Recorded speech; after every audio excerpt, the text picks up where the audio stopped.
জনপ্রিয় শিশু শিল্পী সিমরিন লুবাবা বিভিন্ন সময়ে নানান কারণে আলোচনায় আসেন। এই শিশু শিল্পী এবার নতুন করে আলোচনায় এলেন।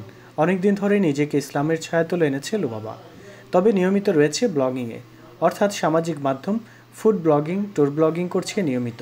এছাড়াও ইসলামিক ফ্যাশন ইনফ্লুয়েন্সার হিসেবেও নেটিজনদের কাছে প্রিয় মুখ হয়ে উঠছে সে। সম্প্রতি এক সাক্ষাৎকারে অনুরাগীদেরকে ইসলামের ছায়াতলে আসা এই শিশু শিল্পী শোনালো পরকালের কথা। এ সময় লুবাবা সর্বদা ইসলামের পথকে অনুসরণ করার আহ্বান জানান। লুবাবাকে বলতে শোনা যায়, আশপাশের মডার্নদের মতো ফলো করতে গেলে যেটা হয়, আমাদের আসল যে লক্ষ্য পরকাল, সেটা আমরা ভুলে যাই। যেমন আমরা মিডিয়াতে কাজ করা যায়, কিন্তু কাজের যে ইসলামিক উদ্দেশ্যটা আছে সেটা অনুসরণ করা বেটার। আর ইসলামের পথ বেছে নেওয়াটা আমার জীবনের একটা বেস্ট ডিসিশন।